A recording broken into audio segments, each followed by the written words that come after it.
एके दिवशी मी माझ्या मित्राच्या घरी गेलो तेव्हा शुभम घरी नव्हता. घरचा दरवाजा उघडा होता. मी आतमध्ये गेलो. घरात मला वहिनी पण दिसत नव्हत्या. मी इकडे तिकडे पाहू लागलो. तेव्हा मला समजले की शुभमची बायको ही बाथरूममध्ये अंघोळ करत आहे. म्हणून मी बसूनच डोळे टाकून त्या दिशेने पाहू लागलो. 2 मिनिटात मला वहिनीचा आवाज बाथरूममधून आला. त्या अंघोळ करत होत्या. मी बाथरूम जवळ गेलो. तिथे मला एक होल दिसले. मी त्या होलमध्ये डोकावून पाहिलो तर माझी पायाखालची जमीनच सरकली. माझे नाव दीपक. मी आणि शुभम दोघेही जिवलग मित्र होतो. पण आमच्या डिग्री वेगवेगळ्या विभागात झाल्यामुळे आमच्या दोघांच्याही कंपन्या वेगवेगळ्या होत्या. आम्ही दररोज संध्याकाळी ड्रिंक घेण्यासाठी 7 वाजेला एकत्र जायचो. एके दिवशी मी माझ्या ड्युटीवरून वेळेवर घरी आलो. पण शुभम अजूनही कंपनीच्या कामात अडकलेला होता. शुभमच्या घरापासून वाईन शॉप जवळच होती. म्हणून मी दररोज त्याच्या घरी जाऊन आम्ही सोबतच त्या वाईन शॉपवर जायचो. तेव्हा शुभम मला म्हणाला, दीपक, तू माझ्या घरी थांब. मी अजून 20 मिनिटात काम संपवून येतो. मग आपण सोबत जाऊ. म्हणून मी शुभमच्या घरी जाऊ लागलो. जेव्हा मी त्याच्या दारावरची बेल वाजवली तेव्हा आतून शुभमच्या बायकोचा आवाज आला, दार उघड आहे, तुम्ही आत या. तिला वाटलं तिचा नवराच घरी आला असावा म्हणून ती अशी म्हणाली. मी दार आत ओढून हॉलमध्ये जाऊन सोफ्यावर बसलो. घरात शांतता होती. पण शुभमची बायको मला कुठेच दिसत नव्हती. तिला बघण्याची मला खूपच आतुरता वाढत होती. मग मी खिशातून मोबाईल काढून काही वेळ मोबाईल पाहू लागलो. थोड्याच वेळात मला पाणी बंद होण्याचा आवाज आला. मी इकडे तिकडे पाहू लागलो.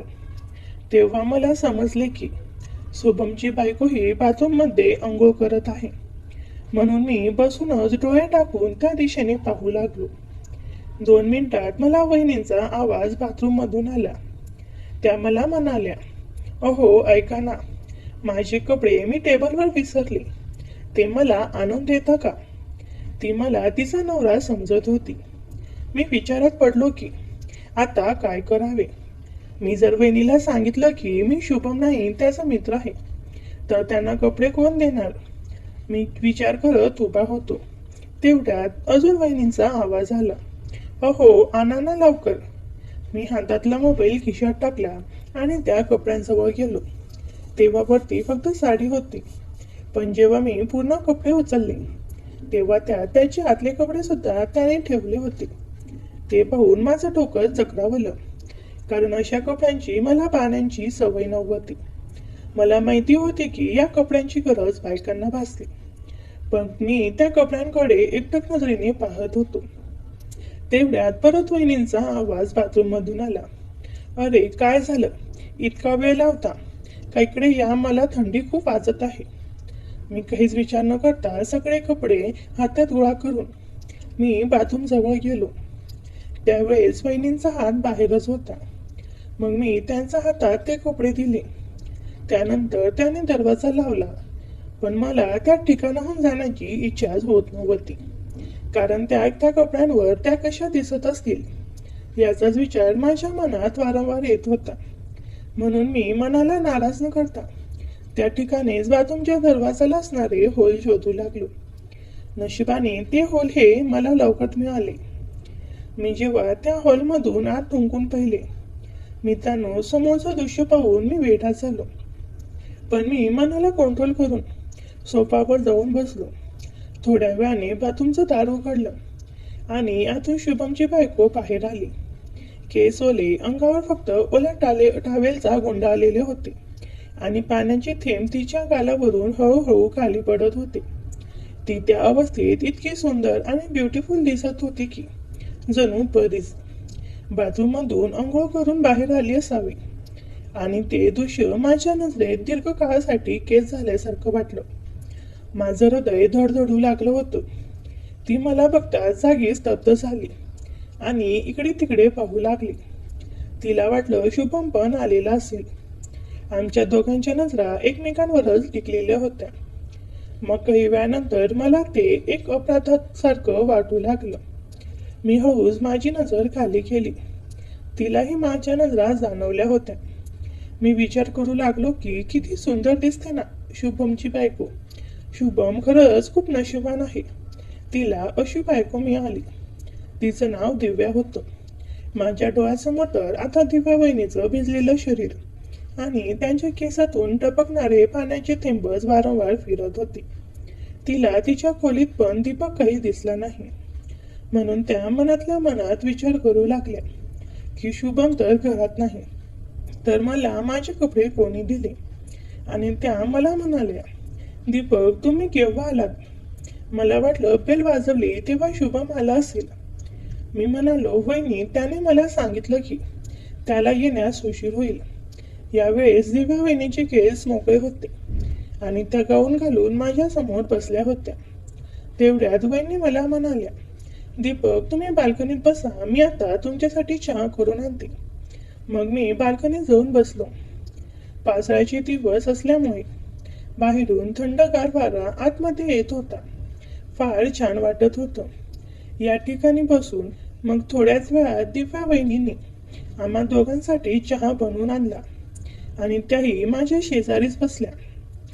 पण मग ती मला विचारली, दीपक शुभम तर आला नाही, तर ते कपडे तुम्हीच मला दिले होते का? मी होकार भरला. मग मी त्यांना म्हणालो, वहिनी तुम्हाला वाईट तर नाही ना वाटलं? कारण मी तुम्हाला त्या अवस्थेत पाहिलं होतं म्हणून विचारतो. तेव्हा दिव्या वहिनी मला म्हणाल्या, दीपक मला या गोष्टीचं भान नव्हतं की तुम्ही घरात आहात. मला वाटलं सोप्यावर शुभमच बसला आहे. वहिनींचे केस मोकळे असल्यामुळे वारंवार त्यांच्या चेहऱ्यावर येत होते. मग मी जेव्हा वहिनीकडे मान वळवली तेव्हा त्या आपल्या एका हाताने त्यांच्या केसावर आलेले केस बाजूला करत होते. मग हळूहळू आम्ही दोघांनी चहाचा आनंद घेतला. मी त्यांना विचारलो, वहिनी शुभम ऑफिसला गेल्यावर तुम्ही एकट्या खूप बोर होत असाल ना? तेव्हा त्या मला म्हणाल्या, अजिबात बोर होत नाही, कारण मी यूट्यूबवर व्हिडिओ बनवत असते आणि पैसा कमवते. कारण माझं पण काही इच्छा आहे. मी त्या पैशाने माझी इच्छा पूर्ण करते.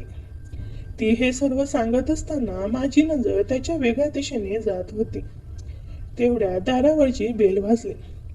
मला 100% खात्री होती की शुभम घरी आला असावा. आणि असेच झाले. त्याने लागलीच आपली बॅग साईडला ठेवली आणि तसाच तो बाथरूममध्ये तोंड हात धुण्यासाठी गेला. माझ्यापेक्षा शुभमला ड्रिंक घेण्याची घाई दररोज जास्तच असायची, कारण ड्रिंक शिवाय त्याला झोपच लागत नसे. वहिनी या शुभमला फार घाबरत असतं. तो जर एकदा जोरात आवाज दिला तर वहिनी धावतच त्याच्या सेवेत हजर राहायच्या. शुभम तयार होऊन लगेच बाहेर आला आणि मला म्हणाला, चल दीपक, आय एम रेडी, नाहीतर उशीर होईल जायला. आम्ही दोघेही बाहेर निघत होतो. तेव्हा दिव्या वहिनी शुभमला म्हणाल्या, ओहो ऐकता का, जेवणात काय करू तुमच्यासाठी? तेव्हा शुभम वहिनीला म्हणाला, अरे मी तर विसरलोच, माझ्या बॅगेत मटण आहे, मी घरी येताना आणलंय, तू आज तेच करून दे. मग मी आणि शुभम एन्जॉयमेंट करण्यासाठी वाईन शॉप जवळ आलो. साधारण 2 तासभर आम्ही मस्तपैकी ड्रिंक केली आणि घरी येऊ लागलो. शुभमला दारू भरपूर झाली होती. त्याला व्यवस्थित चालता येत नव्हतं. त्यांच्या नेहमीपेक्षा आज त्याने 2-3 पॅक जास्तच घेतले होते.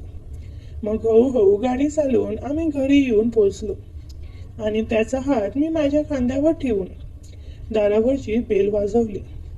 दिव्या वहिनींना हे आठवड्यातून 2-3 वेळा शुभमचं नाटक पाहायला मिळतं. मग आम्ही दोघांनी मिळून त्याला बेडरूममध्ये बेडवर झोपवलं. मी पण वहिनींना म्हणालो, वहिनी मी निघतो, खूप उशीर झाला आहे. मग दिव्या वहिनी मला म्हणाल्या, अरे दीपक, इतकं मटण बनवले, ते आता कोण खाणार? तुमचा मित्र उठणार नाही जेवायला. तुम्ही जेवण करूनच जा आणि आराम करा. मलाही फार भूक लागली होती आणि वहिनी एवढ्या प्रेमाने मला बोलत होत्या. मग मी पण वहिनींना ठीक आहे म्हणालो. तोंड हात धुवून आम्ही दोघीही जेवणाला बसलो. दिव्या वहिनींनी खूप छान स्वयंपाक केला होता. अगदी मनसोक्त जेवण झाल्यामुळे पोट अगदी गच्च भरलं होतं. वहिनीही माझ्यासोबत जेवायला बसल्या. 15-20 मिनिटात त्यांचं जेवण झाल्यानंतर त्यांनी संपूर्ण घरावरून मग माझ्याजवळ हॉलमध्ये येऊन बसल्या आणि म्हणाल्या, तुम्ही दोघे इथे इतकं ड्रिंक का करता रोज संध्याकाळी? त्यापेक्षा त्या पैशांचा एखाद्या चांगल्या कामात उपयोग करा. आठवड्यात 2-3 वेळा तर तुमच्या मित्राला भानच राहत नाही. तो जेव्हा पिऊन येतो तेव्हा असंच न करता झोपतो. तेव्हा माझ्या मनावर काय बेतत असेल. चालेल, आज तुम्ही घरात होता म्हणून ठीक आहे, पण जेव्हा मी एकटीच असते तेव्हा माझ्या घशातून पाणीही उतरत नाही. वहिनी जेव्हा मला सांगत होत्या तेव्हा माझं लक्ष मात्र त्यांच्या त्या ठिकाणीच वारंवार जात होतं, कारण त्या माझ्याशी बोलताना वारंवार आपल्या खांद्यावर हात फिरवत होत्या आणि त्यामुळे त्यांच्या निळ्या पट्ट्या मला बाहेर आलेल्या स्पष्ट दिसत होत्या. मग वहिनी मला म्हणाल्या, दीपक, आपल्या मित्राला थोडं समजवा, इतकी दारू शरीरासाठी चांगली नसते. मग मी दिव्या वहिनींना म्हणालो, वहिनी, उद्यापासून आम्ही दारू प्यायला बाहेर जाणार नाही. याच घरात बसून काहीतरी काम करू, पण बाहेर जाणार नाही, हे वचन आहे माझं तुम्हाला. मलाही फार झोप येत होती. तेवढ्यात बाहेर पाऊस सुरू झाला. मग मी वहिनींना म्हणालो, वहिनी, मी निघतो आता, नाहीतर खूप वेळ होईल घरी जायला. मग वहिनी मला म्हणाल्या, अरे दीपक, बाहेर पाऊस सुरू झाला आहे आणि रात्रीचे 10:15 वाजले आहेत. एवढ्या रात्री भिजण्यापेक्षा तुम्ही इथे झोपा. उद्या रविवारच आहे, ऑफिसलाही सुट्टी आहे आणि तुमचं कोणतं बायको घरात वाट बघत बसलंय. तुमचं तर अजून लग्न पण झालेलं नाही. मलाही अर्धा पॅक जास्त झाल्यामुळे खूप झोप लागत होती. मग मी सोफ्यावर झोपलो आणि वहिनी त्यांच्या रूममध्ये जाऊन झोपल्या. जागा नवीन असल्यामुळे मला काही झोप लागत नव्हती. माझी झोप सुरूच होती. सकाळी माझे डोळे लवकर उघडले म्हणून मी किचनमध्ये पाणी पिण्यासाठी आलो होतो. घरात अजूनही सर्वत्र अंधार होता. मला वाटलं सर्वजण अजून झोपलेले असतील. मग काही न विचारता मी बाथरूमच्या दिशेने जाऊ लागलो.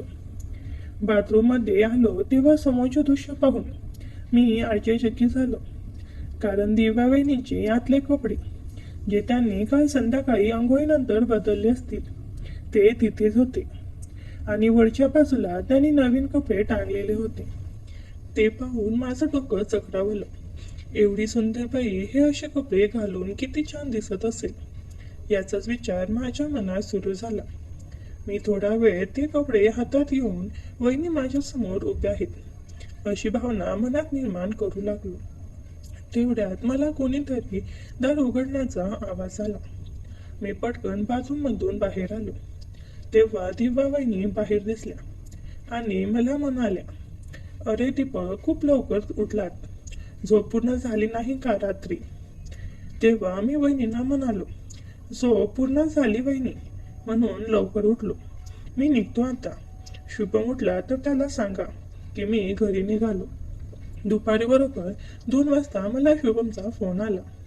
तो म्हणाला, दीपक, संध्याकाळी लवकर ये, आपण गणपती बघायला जायचं आहे, कारण उद्या शेवटचा दिवस आहे. मी त्याला ठीक आहे म्हणालो. मग मी बरोबर 4:30 वाजता शुभमच्या घरी आलो. बाहेरूनच मी त्याला फोन केला, कारण वहिनींना पाहून मला कसं तरी व्हायचं म्हणून मी घरात शिरलो नव्हतो. पण शुभम फोनच उचलत नव्हता. अर्धा तासभर मी त्याला फोन लावत राहिलो. मग नाईलाजाने दाराची बेल वाजावी लागली. काही वेळातच दिव्या वहिनींनी दार उघडलं आणि त्यांना पाहून माझं भान झरपलं.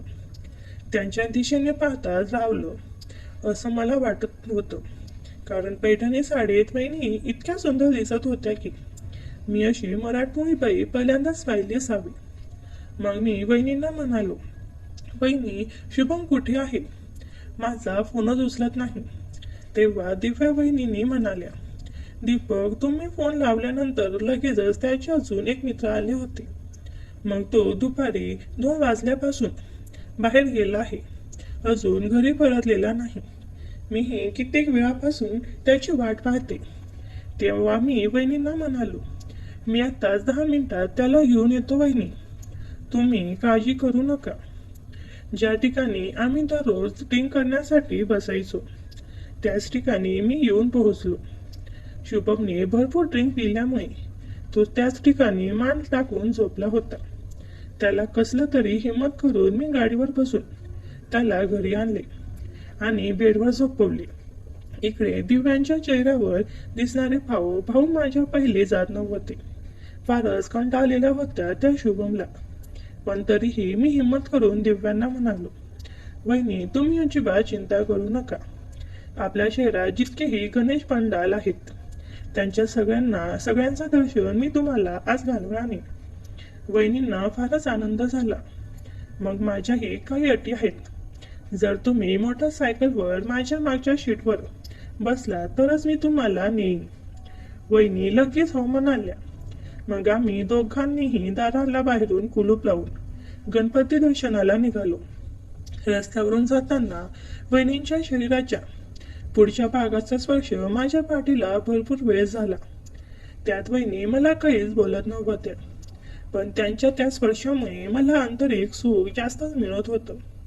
रात्री 11 वाजेच्या सुमारास आम्ही गावातील सर्व गणपती पाहून घरी परतलो. वहिनींना मी बाहेरून जेवण खाऊ घातले होते. शुभम अजूनही झोपला होता. त्याला शुद्धच नव्हती. शनिवार रविवार आला की तो आपल्या मस्तीत मस्त असायचा. कारण रविवारी सुट्टी असल्या कारणाने तो शनिवारीच रात्रीच घेऊन रविवारची सुट्टीची मजा घ्यायचा. मग वहिनींना मला लागलीच 1 ग्लास पाणी आणून दिले आणि मी त्यांना म्हणालो, वहिनी मी चाललो नाही तर मला पण उशीर होईल, कारण उद्या ऑफिसलाही जायचं आहे. तेव्हा वहिनी मला म्हणाल्या, दीपक तुमचा मित्र अजूनही नशेच्या अवस्थेत झोपलेलाच आहे आणि अशा प्रकारे एकटे झोपायला मला खूप भीती वाटते. दिवसा काही प्रॉब्लेम नाही, पण रात्री मला खूप एकटेपणा जाणवतो. का नाही आज रात्री तुम्ही इथेच थांबा. तेवढ्यात बाहेर पावसानेही जोराची हजेरी लावली. मग वहिनी मला म्हणाल्या, बघा दीपक, पावसाने सुद्धा तुम्हाला बाहेर जाऊ दिलं नाही आहे. तेव्हा मी वहिनींना म्हणालो, ठीक आहे वहिनी, तुम्ही एवढा आग्रह करताय तर मी इथेच थांबतोच. मग वहिनी लगेच त्यांच्या बेडरूमकडे कपडे बदलण्यासाठी गेल्या आणि मी सोफ्यावरच बसून मोबाईल पाहू लागलो. मग थोड्याच वेळाने वहिनी या बाहेर आल्या आणि मी त्यांना म्हणालो, वहिनी शुभमची काही नाईट पॅन्ट असेल तर मला द्या, मी सुद्धा माझे कपडे बदलतो. वहिनींनी लगेच मला एक शॉर्ट पॅन्ट आणून दिली. जेव्हा त्या मला जाऊन ती पॅन्ट देऊ लागल्या तेव्हा मला कळले की वहिनींनी आज जाळीदार नीटचा गाऊन घातला आहे.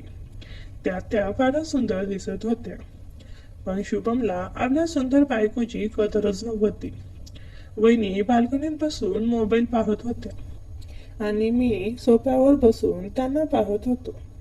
त्यांना पाहता पाहता माझे डोळे केव्हा लागले ते मलाही कळाले नाही. मग रात्री 2 वाजता जेव्हा माझे डोळे उघडले तेव्हा अचानक वहिनी आपल्या रूममधून निघतच होत्या आणि त्या सरळ कुठेच न थांबता बाथरूममध्ये गेल्या. मला काही क्षणासाठी वाटले की वहिनींना खरंच बाथरूम लागली असावी म्हणून त्या तिकडे गेल्या असाव्यात. पण 10 मिनिटे झाली तरी अजूनही वहिनी बाहेर आल्या नव्हत्या. म्हणून मी त्यांना पाहण्यासाठी त्या ठिकाणी गेलो. बाथरूमचा दरवाजा अर्धवट उघडा होता आणि आतून पाण्याच्या नळाचाही आवाज येत होता. मी जेव्हा अजून जवळ त्या दरवाजाजवळ गेलो तेव्हा समोरचे दृश्य पाहून मी हादरलोच. कारण वहिनी चक्क एवढ्या रात्री अंघोळ करत होत्या आणि त्याची ती सुंदरता पाहून त्यांच्याविषयी माझ्या मनात एक वेगळीच आग त्यावेळेस निर्माण व्हायला लागली होती. वहिनींच्या पाठीकडचा भाग इतका सुंदर दिसत होता की मी तो तुम्हाला सांगू शकत नव्हतो. असं वाटत होतं की आताच मागून त्यांना मिठीत घेऊन घ्यावं. मी काही वेळ त्याच ठिकाणी उभा राहून वहिनींची सुंदरता निहाळू लागलो. त्यांच्याकडे पाहून मला असं वाटू लागलं होतं की काल दिव्यास माझी बायको असायला पाहिजे होती, कारण शुभम असे त्याची काळजी घेण्यास असमर्थ झाला आहे. मग वहिनी जशा जशा अंघोळ करून बाहेर येणारच होत्या त्यावेळेस मी काही गडबडीत बाल्कनीत जाऊ लागलो. तेव्हाच माझ्या हाताचा धक्का वॉश बेसिंगवर ठेवलेल्या हँडवॉशच्या बाटलीला जाऊन लागला आणि ती बाटली खाली पडल्यामुळे त्याचा आवाज आला. मी फटक्यात बाल्कनीत ठेवलेल्या खुर्चीवर जाऊन बसलो आणि लागलीच आपला मोबाईल ऑन करून त्यात पाहू लागलो. काही वेळातच बहिणी सुद्धा बाहेर आल्या आणि आपल्या रूममध्ये जाऊन तो जाळीदार गाऊन घालून केस कोरडे करत बाल्कनीच्या दिशेने आल्या. जेव्हा त्यांनी मला पाहिलं तेव्हा त्या चकित झाल्या आणि म्हणाल्या, दीपक, तुम्ही अजून झोपलाच नाही. रात्रीचे 2 वाजले आहेत. कदाचित तुम्हाला आमच्या घरी नीट झोप लागत नाही का? तेव्हा मी म्हणालो, वहिनी, मला झोप तशीही फार कमी लागते, म्हणून थोडी थंड हवा खाण्यासाठी मी इथे बसलो होतो. मग वहिनी माझ्या शेजारी बसल्या आणि म्हणाल्या, बरं झालं तुम्ही इथे भेटलात. मला सुद्धा झोप येत नव्हती. मी विचारलं, वहिनी, इतक्या रात्री अंघोळ करण्याची काय गरज होती, जी तुम्ही आता केस वाळवत आहात? त्यावर त्या शांतपणे म्हणाल्या, काही गोष्टी आपल्या मनातच ठेवाव्यात. जर त्या 4 लोकांना सांगितल्या तर लगेच बदनामीचा डाग लागतो. मी लगेच विचारलं, पण वहिनी, असं कोणतं रहस्य आहे जे तुम्ही मनात दडवून ठेवले आहे आणि जे सांगितलं तर तुमची बदनामी होईल असं वाटतंय? तेव्हा वहिनी डोळे खाली करून म्हणाल्या, या सगळ्यांचं कारण तुमचा मित्र शुभम आहे. आज माझ्या लग्नाला 1 वर्ष झालं आहे. त्याचीही दारू पिण्याची सवय सुटेल याची मी अजून वाट बघत आहे. हो, ते माझे पती आहेत, पण फक्त नावापुरते. मला सुख समाधान कधीच दिलं नाही. स्वतःचाच विचार केला त्यांनी. माझ्या एका चुकीमुळे माझ्या मनावर काय परिणाम होतो ते त्यांना कधीच जाणवलं नाही. मी खूप प्रयत्न केले त्यांना आनंदी ठेवण्यासाठी, पण कधी कधी त्यांचा राग मला फार घाबरतो, म्हणून मी काहीच करू शकत नाही. वहिनी बोलत होत्या, पण माझं लक्ष त्यांच्या अंगावर होतं, कारण त्या जाळीदार गाऊनमधून त्यांचं सौंदर्य स्पष्ट दिसत होतं. बाहेर पाऊसही जोर पकडत होता. मी म्हणालो, वहिनी, माझ्या बाजूने मी पुरेसे प्रयत्न करीन शुभमला समजवण्यासाठी. तो नक्की तुमच्याकडे लक्ष देईल. तेव्हा वहिनी उदास होऊन हसून म्हणाल्या, तुमचा मित्र आजवर मला प्रेमाने गाळभेटी दिलेली नाही. इतकी चांगली आणि सुंदर बायको जर दुसऱ्या कुणाकडे असती तर तो तिला दिवसात प्रेमाने सांभाळला असता. जर मी तुमचीच बायको असते तर तुम्हीही माझ्याशी असंच केलं असतं का? मी हौस म्हणालो, वहिनी, माझं नशीब असं कुठं की तुमच्यासारखी सुंदर बाई माझ्या आयुष्यात आली असती. वहिनी माझ्याकडे पाहून म्हणाल्या, दीपक, खरं सांगू, कधी कधी मला असंही वाटतं की जर तुम्हीच माझे पती असता तर मी नेहमी आनंदात राहिली असते, कारण तुम्हाला दुसऱ्यांच्या भावना समजण्याची कल आहे. जरा बघा ना, कोणता पुरुष आपला वेळ वाया घालवून आपल्या मित्राच्या बायकोला संपूर्ण गावभरातील गणपतीचं दर्शन घालून आणतो. तुम्हाला माझी काळजी होती, फिकीर होती, म्हणून तुम्ही माझ्यासोबत आलात. दुसरा कोणी असता तर तो या दारुड्याच्या मित्रालाही टाळला असता. म्हणूनच दीपक, तुम्ही मला खूप आवडता. हे बोलून वहिनींनी हौस माझ्या हातावर हात ठेवला.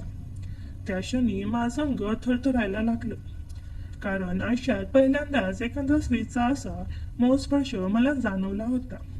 वहिनींच्या हाताचा तो मौसर स्पर्श मी तुम्हाला सांगू शकत नाही, इतका विलक्षण होता. मग वहिनी मला सांगू लागल्या, दीपक, जे काम तुमच्या मित्राकडून इतक्या दिवसात झालं नाही ते काम तुम्ही करून टाका, मला पण आनंद मिळेल. मी खूप दिवसापासून ही गोष्ट तुम्हाला सांगायची होती, पण माझी हिंमतच होत नव्हती. मग वहिनीने लागतेच आपले कपडे बाजूला केले. तेव्हाच वहिनींचे समोरचे दृश्य पाहून मी माझी भानं झडपलो, कारण वहिनी समोरून इतकी सुंदर दिसेल याची मी कल्पनाही केली नव्हती. मग वहिनी हळूहळू माझ्या अगदी जवळ येऊ लागल्या. माझं अंग तापायला लागलं होतं. मला काय करावे काही सुचत नव्हते. मग त्यांनी माझा हात पकडून मला सोफ्यावर घेऊन आल्या आणि म्हणाल्या, दीपक, तुम्ही इथेच बसा, मी लगेच येते. वहिनी आपल्या बेडरूममध्ये गेल्या आणि काही वेळातच बाहेर आल्या. यावेळेस त्याने आपल्या आतल्या पट्ट्या घातल्या होत्या. त्यांचे ते गुलाबी आणि बारीक ओठ पाहून मलाही त्यांच्या इच्छा होऊ लागली होती. मग वहिनींनी माझा हात पकडून त्यांच्या अशा ठिकाणी स्पर्श करायला सांगितलं की तिथं मी माझ्या आयुष्यातही स्पर्श करण्याचा विचार केला नव्हता. माझ्या हाताचा स्पर्श त्या ठिकाणी लागला. वहिनींनी मला लगेच मिठीत घेतले आणि पापी द्यायला लागली. अर्धा पाऊण तास आम्ही हेच करत होतो. वहिनी उठल्या आणि बोलल्या, तुझ्यासाठी एक सरप्राईज आहे. मी म्हणालो, आता काय? मग वहिनी पूर्ण मोकळ्या झाल्या. मी त्यांचे भरदार व्यक्तिमत्व पाहून भारावून गेलो. मी म्हणालो, वहिनी काय दिसताय तुम्ही? माझी भावना आता दाटून आली होती. वहिनी म्हणाल्या, आता वेळ नको घालू. एवढं बोलून वहिनींनी मला उठवलं आणि हात पकडून किचनमध्ये घेऊन गेल्या. किचनमध्ये आधीच सतरंजी तयार होती. मी तिला सतरंजीवर पारलं आणि त्याचे व्यक्तिमत्व बघू लागलो. वहिनी बोलल्या, अरे दे ना आता सुंदर वेळचा अनुभव. का ठरवतोस? मग मी माझी भावना त्याच्या जीवनात टाकली आणि सुंदर वेळचा अनुभव देऊ लागलो. काही मिनिटातच वहिनींनी जीवनातून रंग सोडला आणि वहिनी बोलल्या, दीपक थांबू नको, सुंदर वेळचा अनुभव देत राहा. मित्रांनो, वहिनींना 12 वर्षानंतर हा सुंदर वेळचा अनुभव मिळत होता. मग मी सुंदर वेळचा अनुभव देत राहिलो आणि वहिनी मला साथ देत राहिल्या. काही वेळाने मी म्हणालो, वहिनी माझं होणार आहे. वहिनी म्हणाल्या, तू थांबू नको, जीवनातच रंगाच्या पिचकाऱ्या सोड. मी गोळी घेतलेली आहे. पण वहिनींना सुंदर वेळचा अनुभव देत असताना रंग कधी सुटला मलाच कळालं नाही. तरीही मी सुंदर वेळचा अनुभव देतच होतो. तिच्या चेहऱ्यावर एक प्रकारचे समाधान पसरले होते. ती आनंदात दिसत होती. तिच्या चेहऱ्यावरचे भाव बदलत हळूहळू तिची पकड मजबूत होत गेली आणि ती शांत झाली. मी इकडे तिचा पूर्ण ताबा घेतला होता आणि हालचाल वाढवत होती. काही वेळातच मला स्वर्गात बसल्यासारखं वाटू लागलं. ते क्षण जवळ येत माझा बांध फुटला आणि मी तिच्या जीवनात आनंदाचे रंग उडवू लागलो. मला स्वर्गात रंगात असल्यासारखं वाटू लागलं. डोकं एकदम हलकं हलकं वाटू लागलं. मनावरचं दडपण दूर होऊन एक प्रकारचं समाधान आणि सुख वाटत होतं. वहिनींच्या चेहऱ्यावर अमानिक आणि सुख आणि आनंद झळकत होता. ती शांत होऊन स्मित करत होती. तिने माझ्या केसावरून प्रेमाने हात फिरवला आणि म्हणाली, खरंच दीपक, आज मला तू जीवनातलं अप्रतिम सुख दिलं आहेस. असं सुख आणि समाधान मला आजपर्यंत मिळालं नाही. मी आनंदाने खुश होत म्हणालो, तुझ्यासारखी सुंदर बहिणी असल्यावर मलाही आता कसलीच फिकीर नाही. आज मला माझ्या भावना मोकळ्या करून खूप आनंद झाला. खरंच तुझ्यासारखी वहिनी असणं म्हणजे खूप भाग्य लागतं. आता माझे आणि वहिनींचे नित्य नियम झाले होते. असेही शुभम दुसऱ्या कंपनीत जॉब करायचा आणि त्याच्या व माझ्या ऑफिसचा वेळ एकच असायचा. जेव्हा शुभम ऑफिसला जायचा तेव्हाच मी हाफ डे टाकून वहिनींना जवळ जाऊन सुंदर वेळेचा अनुभव द्यायचो. पण एके दिवशी जे घडलं ते मी स्वप्नातही विचार केला नव्हता. मी आणि वहिनी सुंदर वेळेचा अनुभव घेत असताना दरवाजा काळ टकटक आवाज आला. घरात मला लपण्यासाठी जागाही नव्हती. वहिनींनी जाऊन दार उघडताच आमची पायाखालची जमीन सरकली. मित्रांनो, पुढे काय झाले आणि तो व्यक्ती कोण आहे हे मी तुम्हाला भाग 2 मध्ये सांगणार आहे. पुढे कथा खूप भयानक आहे. त्यासाठी आपल्या चॅनलवर नवीन असाल तर चॅनलला सबस्क्राईब करून ठेवा. धन्यवाद.